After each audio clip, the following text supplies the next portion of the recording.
आप उसको अरेस्ट करो, सबसे पहले उसको अरेस्ट करके जेल भेजो और अपनी चार्जशीट में बताओ क्या है। कोर्ट को बताना कि भाई आपने क्यों उसको किया, आपने एफआईआर है ना नामजद उसके खिलाफ। आप जज मत बनो सब लोग। क्या नाम बता उसका? विजय सिंह। विजय सिंह जो धमकी दे रहा है, ये क्या बात हुई? क्यों शर्मा जी, ऐसे धमकी मिलेगी तो फिर पुलिस का क्या फायदा? उसको कहो ना धमकीबाज को, हैसियत में रहना। क्या हो गया कि मर गए क्या लोग इस देश में? क्या नाम है उसका? विजय सिंह। वो पहले भी कई बार जेल वेल गया, ये उसकी बेल वेल कराता तो जेल गया। एक तो उसको विजय को समझाओ कि अपनी हैसियत में रहे, उससे बाहर ना जाए। अगर वैसा मन हो तो फिर ये खराब हो जाएगा। और हम किससे कमज़ोर नहीं है, ये बात अच्छी तरह समझ लें। और हमने कई बार राजू हमारे यहाँ रह गए, वो जानते हैं। हम उसमें पढ़ना नहीं चाहते, बिल्कुल कह रहा हूँ, बिल्कुल। लेकिन अगर बच्चों पे आँच आ गई ना तो मुझसे नहीं बुरा होगा कोई, ये बात आप सोच लेना। नहीं। अगर आप किसी ने मुझे बताया ना, मैं इनसे मैंने नहीं दिया नंबर, इनको टच में रहूँगा। अगर इन्होंने कहा धमकी वो दे रहा है तो फिर मैं यहीं आके बैठ जाऊँगा और कह देना चारों मैडम से मैं एक ही उस तक वो करूँगा। मैं आज उनकी रिस्पेक्ट करूँगा अगर वो इस काम कर देंगे। और नहीं करेंगी ना, ऐसे धमका रही है ना, वो जो सुन रहा था मैं अभी, आप थे पता नहीं कोई अंदर ही, तो कह रही है अच्छा इनकी ज़्यादा मदद करोगे ना और इनको भड़काओगे तो मैं तुम पे ठोक क्या कर देंगे, ठोक के मुकदमा। नहीं ऐसे नहीं कह सकते। मैं आपको सुनाऊँ, आपको कभी नहीं कह सकते। सुनाऊँ आपको, कभी नहीं कह सकते। राममोहन जी सुनोगे? चलिए ठीक है, वो हम बात कर लेंगे। मैंने सुन लिया ना, मैंने सुन लिया। आपके पास मैं बिल्कुल विदाउट फैक्ट कोई बात नहीं करता हूँ। मैं तो वो हूँ गोली खा के बैठा हूँ, मैं अपने लिए नहीं कह रहा हूँ। और मैंने नहीं कहा हमारे डीएमएसएसपी को, मैंने उनको लाइसेंस के लिए कहा, उन्होंने मेरी अपनी मजबूरी बता दी। मैंने कहा छोड़ दो, मैंने जब मौत आएगी आ जाएगी। लेकिन इनके पास मौत तब आएगी जब चंद्रशेखर नहीं होगा।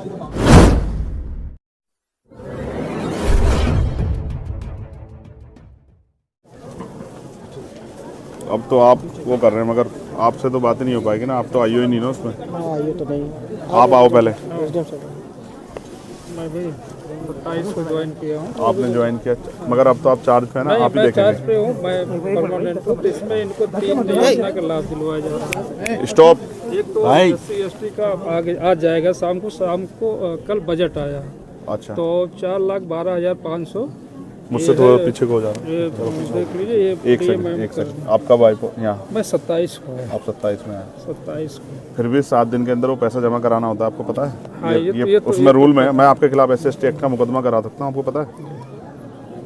नहीं पता तो मैं आपको बता देता हूँ कि अगर आपने 7 दिन में पैसा इनके खाते में नहीं भेजा ना, CO साहब को भी, CO साहब और आप पे दोनों मुकदमा करा, DM साहब पे भी 1 मिनट लगी कराने में। बहुत छोटा सा काम है मेरे लिए, चुटकी भर का। आप चाहोगे मुकदमे में फंसना? ये अच्छा नहीं है। दूसरी बात, अभी तक इस परिवार को परमानेंट सुरक्षा नहीं मिली और आप जानते हैं क्या माहौल है। ठीक है, PSC लगी। हाँ, आप पहले परमानेंट सुरक्षा ऑर्डर कराओ इनके लिए। ठीक है, PSC ठीक है, अच्छी बात है लगी, लेकिन परमानेंट सुरक्षा का ऑर्डर कराओ। ये कहीं जाएंगे तो क्या करेंगे? कहाँ जाएंगे? PSC बंद के बैठ जाएंगे? इनके बच्चे क्या स्कूल नहीं जाएंगे क्या? हमारी ये जिम्मेदारी है कि यहाँ सुरक्षित माहौल बने। वो कैसे बनेगा? वो तब बनेगा जब हम इसको प्रशासन के माध्यम से। यस, और वो नहीं बन रहा है। आप इस बात को समझ सकते हो, मैं इस बात को समझ रहा हूँ और आप भी समझ लो, नहीं बन रहा है वो। अगर वो बनता तो शायद इनको मेरी जरूरत नहीं पड़ती, ये आपके फिर भरोसा करके चैन से घर बैठ जाते। क्योंकि इस वर्दी में बहुत ताकत है। इस वर्दी को देख के आदमी महसूस करता है कि अब मैं सुरक्षित हूँ। और इसी वर्दी पे ना ये जो शेर का निशान है, ये हम सबको पावर देता है, ताकत देता है हमें। अब आप महसूस करो, या इतने वर्दी वालों के होते भी वो सुरक्षित नहीं महसूस करे तो कारण क्या है? मेरे पे क्या है? मेरे पे थोड़े शेर का निशान है, तो शेर का निशान आपके माथे पे है। तो हमें उनको सुरक्षित माहौल देना है। मैं नहीं मानता अगर वो यहाँ रहेंगे तो सुरक्षित रहेंगे। तो SC/ST एक्ट में प्रावधान है कि हम उनको यहाँ से, जबकि होना तो चाहिए, एक्ट में तो ये कहता है कि अगर परिवार सुरक्षित है तो चाहे पूरा गांव बदलना पड़े, पूरे गांव को वहाँ से पलायन कराना पड़े, ये कहता है एक्ट तो। लेकिन मैं चाहता हूँ ना, आप कोशिश करें तो ये परिवार यहाँ से अगर कहीं और शहराबाद में शिफ्ट हो जाए तो ये अपना जीवन जी सकते हैं। घटना होगी, मैं उससे नहीं कह रहा हूँ, उस पर बार बार चर्चा नहीं करना चाहता हूँ। लेकिन अब हमें ये साबित करना है कि हमारे यहाँ कानून व्यवस्था अच्छी है और हमारे यहाँ हर आदमी अपनी ड्यूटी कर रहा है। एक्ट ये कहता है, आप पढ़ लेना, मेरा पढ़ा हुआ है, कि अगर परिवार असुरक्षित महसूस करता है तो पूरे गांव को प्लान कराना पड़े तो पूरा गांव प्लान होगा। लेकिन मैं आपसे कह रहा हूं कि हम इस परिवार को शिफ्ट करा सकते हैं, इस परिवार के लिए कहीं रहने की व्यवस्था हो जाए, ये सहसम्मान रह सके और ये लड़ाई यहीं किसी उसमें रहे, ये लड़ाई बढ़े ना। क्योंकि मैं और आप जानते हैं आरोपी अपनी जान बचाने के लिए इनको नुकसान पहुँचा सकता है। मैं एक बात से सहमत नहीं हूँ, जब पीड़ित वो छोटा बच्चा जिसने देखा, उसकी पत्नी कह रही है कि मोहित मौके पे था, फिर उसको इग्नोर नहीं किया जा सकता है। आप ऐसा मत करो कोई भी, आप उसको अरेस्ट करो। ठीक है, अरेस्ट करो और कोर्ट में चार्जशीट में बताओ क्या है, वो है या नहीं है। उसको ऐसा मत करो कि उसको खुली छूट मत दो, इससे न्याय नहीं होगा, बिल्कुल नहीं होगा ऐसा न्याय। आप उसको अरेस्ट करो, सबसे पहले उसको अरेस्ट करके जेल भेजो और अपनी चार्जशीट में बताओ क्या है। कोर्ट को बताना कि भाई आपने क्यों उसको किया, आपने FIR है ना नामजद उसके खिलाफ। आप जज मत बनो सब लोग। जज बनना गलत है, ये आपका काम है ही नहीं है, मेरा आपका काम नहीं ना, ये जज ये कोर्ट का काम है। अगर ये हत्या किसी दलित के बच्चे ने कर दी होती ना तो आपको पूरे परिवार को चौराहे पर ला देते, पुलिस में जानता हूँ अच्छी तरह से, ठीक है। उनके मकानों पे बुलडोजर चल जाता, मैं नहीं चाहता किसी घर बुलडोजर चले, मेरे उसके परिवार से कोई लड़ाई नहीं। लेकिन आप मोहित को अरेस्ट करो, जब वो उसकी पत्नी कह रही है, वो आई विटनेस है ना, उसका बेटा भी, वो भी कह रहा है 12 साल का कि वो मौके पे था। तो आप कोई फैक्ट पे मत जाओ, अभी फैक्ट आप कोर्ट में पेश करना, उसकी बेल के टाइम दे देना, उनकी मदद कर देना, मुझे कोई दिक्कत नहीं है। लेकिन अब आप उसे गिरफ्तार करो। और अगर आप ये सोचते हो कि भाई गिरफ्तार नहीं करेंगे तो फिर मुझसे कोई उम्मीद मत करो। बिल्कुल, मैंने तो कह दिया कि हम 8-10 दिन बाद एक बड़ा प्रोटेस्ट करेंगे और अनिश्चितकालीन करेंगे। बिल्कुल मुझे कोई वो नहीं है, मेरे पास कोई ऐसा मेरी नौकरी नहीं है ना, मैं कोई ऐसा, मैं सदन में मेरे बगैर नहीं चलेगा, मैं नहीं जा रहा हूँ कहीं भी, मैं तो आ जाऊँगा। आप तय कर लो अपने उससे, मैंने आपको बता दिया 2 चीज़ें। एक, आप लाइसेंस की व्यवस्था कराओगे उनको, आर्म्स लाइसेंस उनका बनवाओगे, ये दोनों बच्चों का, ये इनका राइट है। 2 भाई हैं ये, दोनों भाइयों, क्योंकि इनको तो खतरा है ना, इनको तो चाहिए आर्म्स लाइसेंस, मुझे और आपको थोड़ा चाहिए। जिसको खतरा उसी को जरूरत है ना भाई। आर्म लाइसेंस किस लिए? उसी के लिए ना जो जिसको खतरा है सुरक्षा में। तो जिनके भाई की डेथ होगी और जिनके परिवार में पहले से भी, मैं पहली घटनाओं पर नहीं जा रहा ना कि वो संदिग्ध मान रहा हूँ मैं उनको, लेकिन उनको तो अभी तो उनका ताज़ा हुआ है ना, और उनको धमकी मिल रही है। कौन है वो? विजय सिंह, क्या नाम बता उसका? विजय सिंह जो धमकी दे रहा है, ये क्या बात हुई? क्यों शर्मा जी, ऐसे धमकी मिलेगी तो फिर पुलिस का क्या फायदा? उसको कहो ना धमकीबाज को हैसियत में रहना। क्या हो गया कि मर गए क्या लोग इस देश में? क्या नाम है उसका? विजय सिंह। वो पहले भी कई बार जेल वेल गया, ये उसकी बेल वेल कराता तो जेल गया है। ऐसा मत सोचो ना, ये ऐसा माहौल मत बनने दो ना आपकी वर्दी पे साख पे बात आ जाए। ऐसा क्या होगा? आपके लिए भी जाति में मायने रखती है? मुझे तो नहीं लगता मायने रखती है, बिल्कुल नहीं रखनी चाहिए। जब आपने वर्दी पहन ली और आप उस कुर्सी बैठ गए तो कोई जाति नहीं हो सकती है। कोई जात नहीं है। तो इसलिए आपसे कह रहा हूँ, एक तो उसको विजय को समझाओ कि अपनी हैसियत में रहे, उससे बाहर ना जाए। अगर वैसा मन हो तो फिर ये खराब हो जाएगा, और हम किससे कमज़ोर नहीं, ये बात अच्छी तरह समझ लें। और हमने कई बार, राजीव हमारे यहाँ रह गए, वो जानते हैं, हम उसमें पढ़ना नहीं चाहते, बिल्कुल कह रहा हूँ, बिल्कुल। लेकिन अगर बच्चों पे आँच आ गई ना तो मुझसे नहीं बुरा होगा कोई, ये बात आप सोच लेना। नहीं। अगर आप किसी ने मुझे बताया ना, मैं इनसे, मैंने नहीं दिया नंबर, इनको टच में रहूँगा। अगर इन्होंने कहा धमकी वो दे रहा है तो फिर मैं यहीं आके बैठ जाऊँगा, निश्चिंत रहिए, मैं नहीं जाऊँगा, मेरा घर है। फिर आप अपने आप संभालना। कोई प्रॉब्लम नहीं कि वो हम देख लेंगे इनको, बिल्कुल निश्चिंत रहिए। एक इनका पारिवारिक लाभ अलग कर दिया गया है, ठीक है। एक जो है मुख्यमंत्री बाल सेवा योजना, ठीक है, वो कर दिया गया, वृद्धावस्था पेंशन कर दिया गया। और आप रहने वाले कहाँ के? मैं अम्बेडकर नगर का हूँ। Very good. मैं आपसे रिक्वेस्ट कर रहा हूँ, आपकी कलम में बहुत ताकत है, और डीएम साहब से मैं कहूँगा, एक तो इनके लिए पेंशन का प्रावधान है, इसकी माता जी के लिए वो पेंशन का प्रावधान आप कर सकते हैं, जबकि इसमें कल ही चर्चा हुई है। हो गया आप भी जानते हैं ना भाई, कल से पहले चर्चा नहीं हुई ना। 27 को ज्वाइन किया तो मुझे पता चला, तो मैं फिर आकर एक्टिव किया। आप महसूस करो ना, कल ही इनसे आधार कार्ड मांगे ना, ये नहीं हुआ है। देखो, अगर आप ही सब लोग अपने आप सही कर देते ना तो मेरी जरूरत नहीं पड़ती। क्या करेगा चंद्रशेखर? मैं भी आपसे ही कहूँगा ना भाई, मैं किसे कहूँगा? तो नहीं हुआ, वो सच बात बता रहा हूँ, नहीं हुआ, उस तरह से नहीं हुआ। हो सकता है कोई दबाव को प्रेशर हो। आधार कार्ड ज्वाइंट खाते के लिए मांगे गए बच्चों कल वो सबसे पहला वो है, वो एक्ट का हिस्सा है, वो हमारी ताकत है। आप ये बताओ, ये लड़ेंगे कैसे ये अपने भाई? अगर वो बेल के लिए हाई कोर्ट चला जाए, यहाँ उसको बेल ना मिले 302 में, वो हाई कोर्ट चला जाए, तो ये हाई कोर्ट जाके उसको अपोज कैसे करेंगे आप बताओ? उसमें चिन्हित भी करा दिया उसके बाद कि यहीं से जल्दी उसे सजा कराने का भी प्रोसेस चल रहा था। नहीं तो उसको ना फास्ट ट्रैक कोर्ट में हम लेके जाएंगे, तब वो होगा। लगवा दिया है, ठीक है, और जल्दी से जल्दी उसमें मैं ये बात आपसे इसलिए कह रहा हूँ, ऑपरेशन कन्विक्शन चल रहा है, उसमें उसको करा दिया। सीरियसली कह रहा हूँ। जब मुख्यमंत्री से बात करते हैं हमें बड़ी खुशी होती है कि भाई ये न्यायप्रिय प्रदेश बन गया है, कानून व्यवस्था अच्छी। और जब ऐसी घटनाएं होती है और उसमें अधिकारी कर्मचारी का रोल ऐसा होता है ना, तो बहुत अजीब लगता है कि क्या दलितों के लिए, मैं नहीं कह रहा था वो, मगर ये सच है, कहना पड़ेगा, क्या दलितों के लिए कानून अलग है क्या इस देश में? नहीं, वो तो संविधान से ही चलता है। तो संविधान फिर ऐसा कैसे?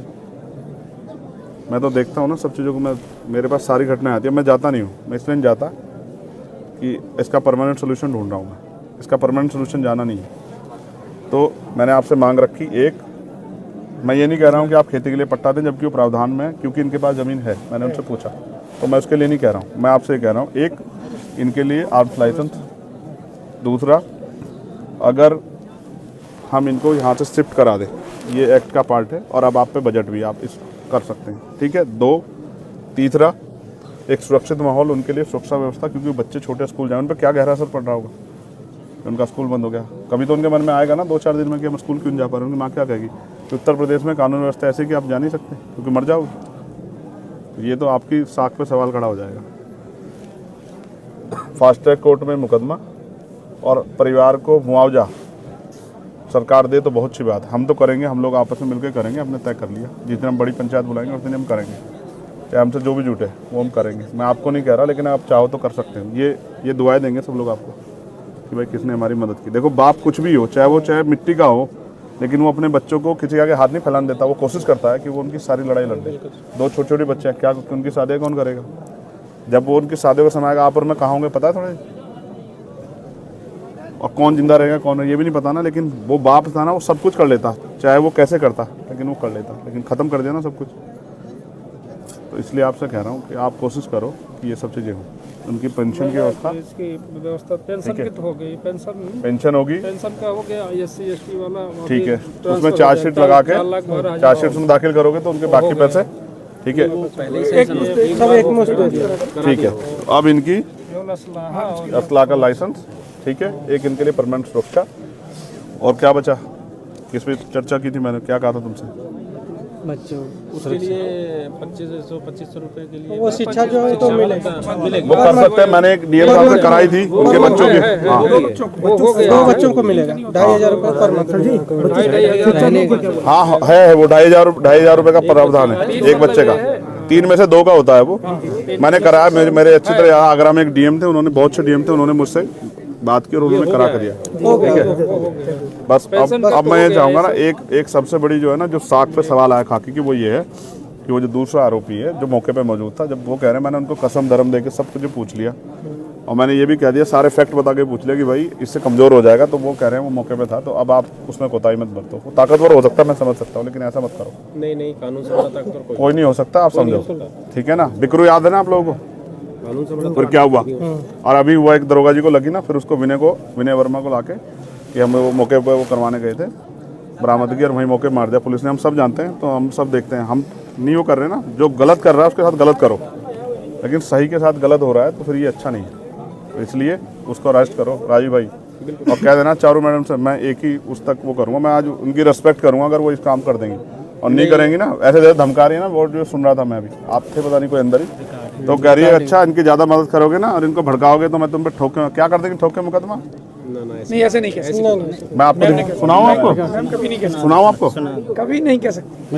राममोहन जी सुनोगे? चलिए ठीक है, वो हम बात कर लेंगे। भेजिए, हम सुन मैंने सुन लिया ना, मैंने सुन लिया। रहा हूँ आपके पास। मैं बिल्कुल, मैं विदाउट फैक्ट कोई बात नहीं करता हूँ।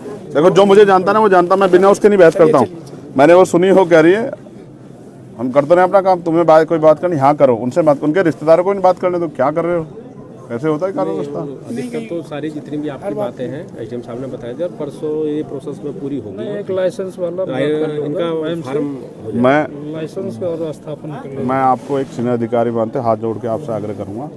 आज तारीख क्या है? मेरा आज मैं 11 तारीख को इन्फॉर्मेशन लूँगा और 11 तारीख तक मैं देखूंगा कि आपने कहाँ तक वो बढ़ा दिया। 11 तारीख की शाम को फिर मैं इस पर अपना मत रखूंगा। मैं आपसे बिल्कुल स्पष्ट कह रहा हूँ। उसकी जरूरत फिर मैं हो जाएगा, ठीक है। उससे पहले आप ये समझना कि ये चंद्रशेखर ने आपसे आग्रह किया हाथ जोड़ के कि उसको आप कर दो, लाइसेंस करा दें, हो जाएगा। मैंने उनको वचन भी दिया कि आपको आपकी सुरक्षा में कोई कोताही नहीं होगी। इसको आप कह के आज ही करा दो सीओ साहब। बिल्कुल बिल्कुल, ठीक है, हाँ, आचार संहिता लगने से पहले। ये हम कराते हैं। मैं अपने लिए नहीं मांग रहा हूँ ना, देखो आप महसूस करो, मैं तो वो हूँ गोली खा के बैठा हूँ, मैं अपने लिए नहीं कह रहा हूँ।